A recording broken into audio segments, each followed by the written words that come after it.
దేవుని నామమునకు మహిమ కలుగును గాక. ప్రభువునందు ప్రియులరా, మన ప్రభువు రక్షకుడు అయిన క్రీస్తు యేసు పరిశుద్ధ నామములో మీ అందరికీ శుభములు. 27వ తేదీ మార్చి మాసము 2026వ సంవత్సరం.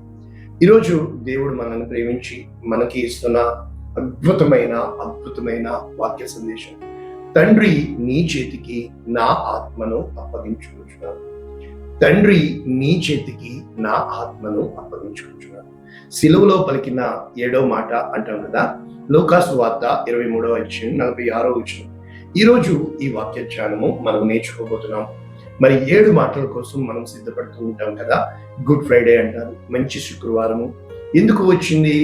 దేవుడు మన జీవితాల్లో చేసిన ప్రాణత్యాగము, శిలువ యాగము, పాప పరిహారార్థ బలియాగముగా ఆయన తనను తాను సమర్పించుకున్నాడు. అటువంటి అద్భుతమైన వాక్యము, వాగ్దానము, సందేశంగా నేర్చుకోబోతున్నాం. లూకాసు వార్త 23:46 పూర్తి వచనము. అప్పుడు యేసు గొప్ప శబ్దంతో కేకవేసి, తండ్రి నీ చేతికి నా ఆత్మను అప్పగించుకుంటున్నాను. ఆయన ఇలాగ చెప్పి ప్రాణం విడిచింది. ఇప్పుడు ఈ వాక్యము ఇంగ్లీష్ లో ఎలా ఉంది మనము చూస్తే, new international version, Luke chapter 23 verses 46. Jesus called out with a loud voice. గొప్ప శబ్దంతో ఆయన కేకవేసెను, father, into your hands I commit my spirit. నీ చేతుల్లో నా ఆత్మని ఉంచుతున్నాను. When he said this, he breathed his last. ఎంత బాగుంది కదా. తన చివరి శ్వాసని, ఆయన ఊపిరిని ఆయన తీశాడు. ఈ లేఖనము ఎక్కడ ఉంది? కీర్తన 31:5. Into your hands I commit my spirit. నీ చేతులకు నా ఆత్మని అప్పగించుకుంటున్నాను. యూ హ్యావ్ రిడీమ్డ్ మీ. నీవు నన్ను విమోచించి ఉన్నావు. ఓ లార్డ్ గాడ్ ఆఫ్ ట్రూత్. తెలుగులో సత్యదేవ నీ చేతికి నా ఆత్మను, కానీ ఇక్కడ నీవు నన్ను విమోచించి ఉన్నావు. దేవా, నీవు సత్యానికి దేవుడు, నీవే సత్యమైన వాడు. ఇక్కడ మరి ఈ వాక్యాలు లూకాలు ఎలా ఉన్నాయి కదా, యోహాను సువార్తలు ఎలా ఉన్నాయి?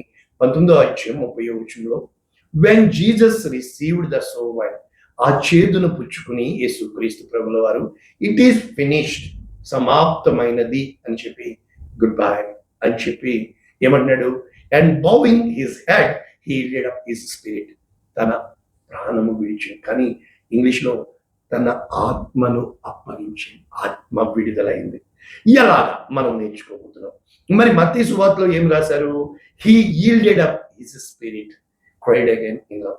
అంటే తెలుగులో ప్రాణం విడిచినని ఉంది, కానీ yielded up his spirit, ఆత్మ ఆయన నుంచి వెళ్ళిపోయింది. మార్కు సువార్త 15:37 కూడా ఏం చెప్తుంది? బ్రీతెడ్ హిస్ లాస్ట్, ఆయన తన శ్వాస చివరిగా తీసుకుంది. ఈ వాక్యాలే మనము ఒక రకముగా మనం చూస్తే, స్టెఫనుని రాళ్ళు పెట్టి కుట్టినప్పుడు స్టెఫన్ ఏమంటున్నాడు తెలుసా?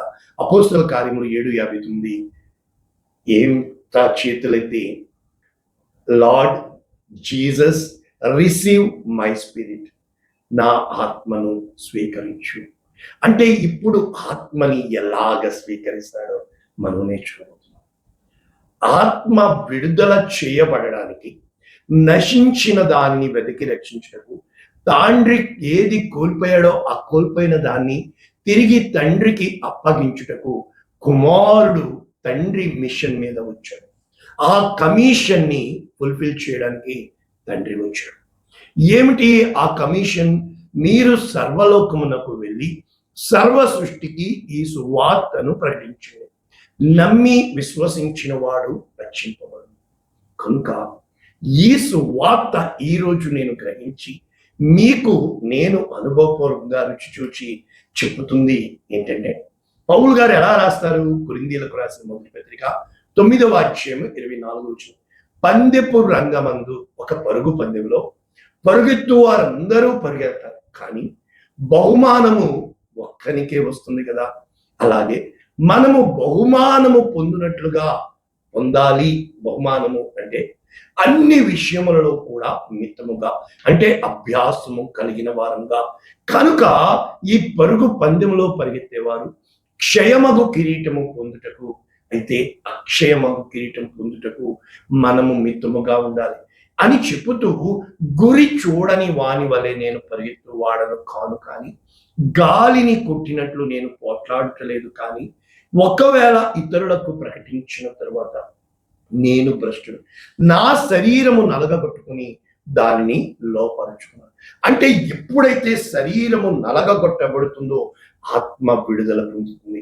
ఎలాగూ అనేది మనము నేర్చుకోవడానికి, ఎందుకు ఈ శరీరము నలగగొట్టబడాలి, ఈ వాక్యాలు లేఖనాలు పౌలు గారు ఎలా రాస్తున్నారంటే, కొరింథీయులకు రాసిన 2వ పత్రిక 5వ అధ్యాయం 1వ వచనం, భూమి మీద మన గుడారమైన ఈ నివాసము శిథిలమైపోయినను, అంటే ఇది గుడారముగా చెబుతూ, ఈ ఆత్మకి నివాస స్థలము ఈ గుడారము కాదని, ఆత్మ పరమాత్మను చేరాలని, ఆ ఆత్మ ఈ గుడారములో నివసించున్నంత కాలమే, అనగా చేతి పని కాక దేవుని చేత కట్టబడినది నిత్యమైనది అయిన నివాసము పరలోకమందు మనకు ఉన్నదని ఎరుగుదుము.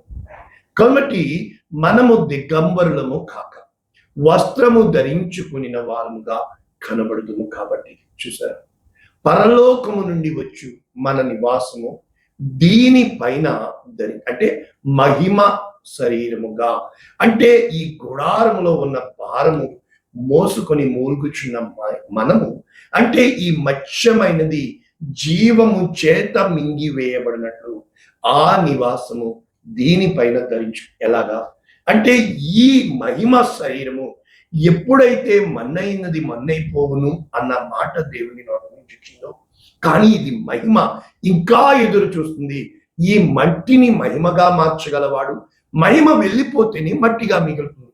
కనుక ఆ మహిమ తిరిగి రావాలి అని అంటే మనల్ని సిద్ధపరిచిన వాడు ఆయన ఆత్మ అను తన సంచికను, అంటే అడ్వాన్స్ గా తన ఆత్మని ఇస్తున్నాడు. కనుక వెలి చూపును బట్టి కాక విశ్వాసమును బట్టి, ఎప్పుడైతే అబ్రాము తాను పిలవబడినప్పుడు ఎక్కడికి వెళుతున్నాడో తెలియకపోయినప్పటికీ, ఏమి జరగబోతుందో తెలియకపోయినప్పటికీ, పిలిచిన వాడు నమ్మదగిన వాడు అని నమ్మి తాను ఎరుగక ఉండినను ఆ ల్యాండ్ కోసం ఎప్పుడైతే వెళ్ళాడో అక్కడ ఏమి జరిగిందంటే, ఈ దేహములో నివసించుచున్నంత కాలము ప్రభువుకు దూరముగా ఉన్నామని ఎరిగి, అంటే ఈ ఆత్మ ఈ దేహములో ఉన్నంత కాలమే మనము యేసు క్రీస్తు ప్రభుల వారు చెప్పిన మాటలు, నా మాటలు ఆత్మయు సత్యము అయ్యున్నవి.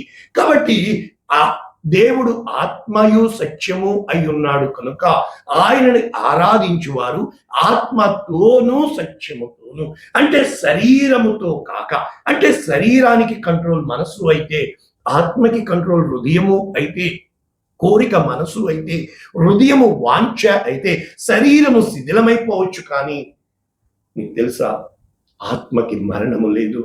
అన్ని గ్రంథాలు ఒప్పుకుంటాయి, అన్ని మతాలు ఒప్పుకుంటాయి ఈ ఆత్మ వెలుగు. మరి ఇప్పుడు ఈ ఆత్మలో జూనియర్ సీనియర్ అని లేదే, ఆత్మ విడుదల ఒక్కసారి అయితే ఇంకా ఆత్మ లోకంలో తిరగాడాల్సిందే. చాలా విషయాల్లో ఈ ఆత్మ లోకము గురించి మనకు అవగాహన ఉండదు. కనుక ఈయన ఏం చెప్తున్నాడు, నా ఆత్మ నీ చేతికి అప్పగించుచున్నాను, అంటే it is finish, good bye, it is completed, fulfilled, accomplished.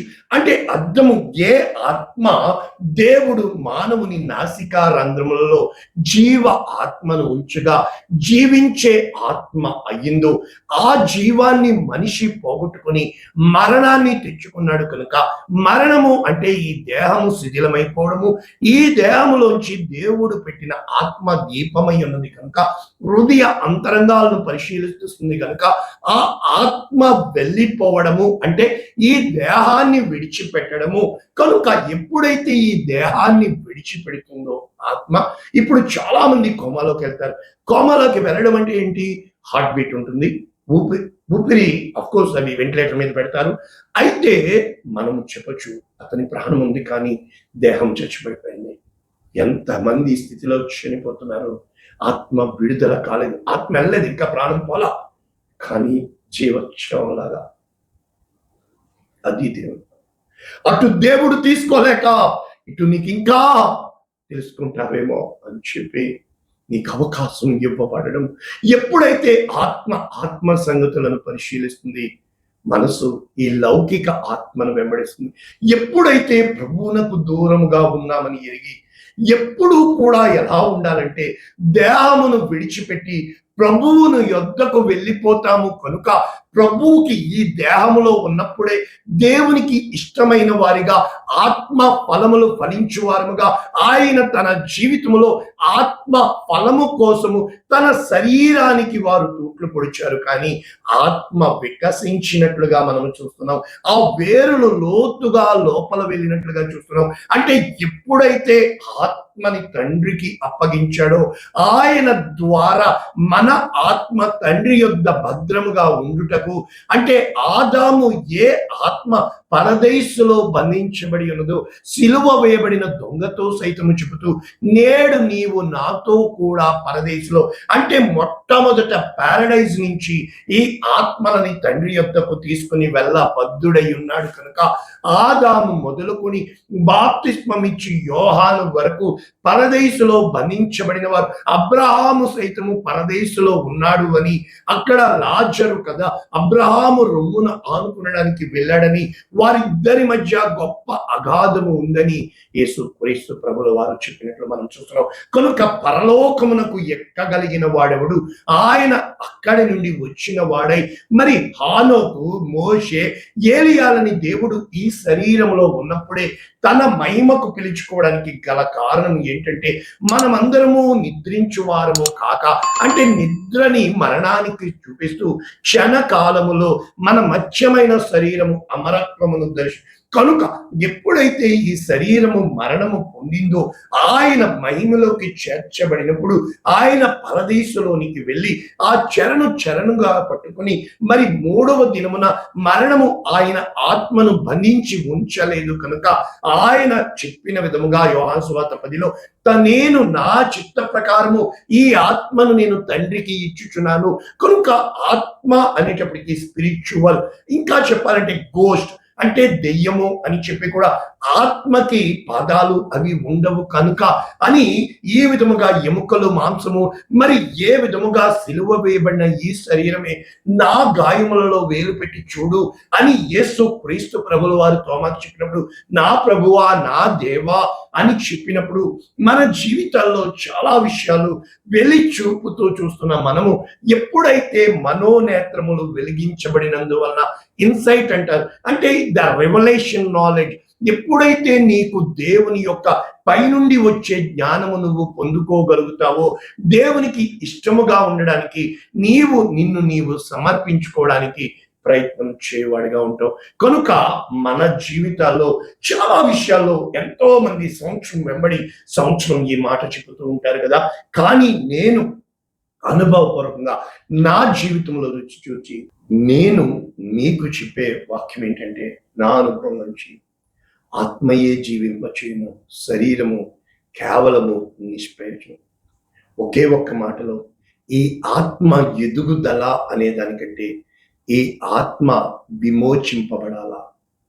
ఎప్పుడైతే ఈ ఆత్మ విమోచింపబడాలి అంటే ఏ మన్నైపోయిన ఈ దేహము మహిమ మనము నింపబడాలి అంటే నీవు నమ్మిన ఎడల దేవుని మహిమను చూడగలుగుతావు.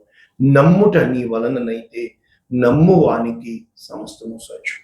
ఎప్పుడైతే నీ నమ్మకాన్ని అది స్వనీతిని ఆధారం చేసుకోకుండా దేవుణ్ణి నమ్మడమే నీతి అని గ్రహించగలుగుతావో నీ ఆత్మ కోసము అనగా క్రీస్తు యేసును లేపిన వాని ఆత్మ మనలో నివసించేలా మరణమునకు లోనైన ఈ శరీరము ఆయనతో కూడా జీవించే వారంగా అవుతాము అని రోమీయులకు రాసిన పత్రిక 8వ అధ్యాయంలో ఇకను దాస్యపు ఆత్మని కాక దత్తపుత్రాత్మని మనము పొందుకుంటాము అని దేవుడు ఆ ఐగుప్తు బానిసత్వంలో దాస్యత్వంలో నుండి మనల్ని పేరు పెట్టి పిలిచి బయటికి నడిపించి విమోచించి ఆయన మహిమ రాజ్యమునకు వారసులుగా చేశాడని ప్రభునందు ప్రియులారా, ఈరోజైనా ఈ బైబిల్ ఆత్మ ద్వారా రాయబడినదని, పరిశుద్ధాత్మ ప్రేరేపించడం వల్ల లేఖనములు కలిగినవని, మనుషుని ఇచ్చను బట్టి కాదని, ఎప్పుడైతే ఆత్మ గలవాడు వినుగాక అని దేవుని యొక్క వాక్యము, ఆయన ఆత్మను ఇవ్వకుండా ఈ కార్యాలు అర్థము కావని. కనుక నీ మనస్సు అన్న వెంటనే భావోద్రేకాలు, ఆత్మ అన్న వెంటనే అవి ఇమోషన్స్. అందులో దుఃఖం ఉంటుంది, అందులో వేదన ఉంటుంది, అందులో కన్నీరు ఉంటుంది. అందుకే ఎస్కేల్కి మనో వేదన మరియు మహా విలాపము అన్న గ్రంథాన్ని నుంచి భక్షించమంటాడు. ఎప్పుడైతే ఆత్మ విషయమై నీవు దీనుడిగా మారబడతావో, ధన్యతలన్నీ కూడా ఆత్మ విడుదలను సూచిస్తున్నాయి. ఆ ఆత్మ నిత్యము నివసించే ఆత్మగా పరమాత్మతో వెనవేసుకొని పోవడమే ఈ జీవిత పరమాత్మ. ప్రార్థన చేద్దాం. పరిశుద్ధుడా, ప్రేమ కలిగిన తండ్రి, విత్తబడిన ఈ వాక్యము అనేక మందికి ఆశీర్వాదంగా, అనేక మందికి దీవెనకరంగా, రక్షణకు ఆధారంగా చేయమని యేసు శ్రేష్టమైన నామమున దీవించి ఆశీర్వదించు. మీ నమ్మకమైన జీవితంగా యేసు నామమున నీ కృపా మహిమకి అప్పగిస్తూ మీరే కార్యం చేయమని దీవిస్తున్నాము తండ్రి. Amen. God bless you all. దేవుడు మిమ్మల్ని దీవించుగాక. ఆమేన్.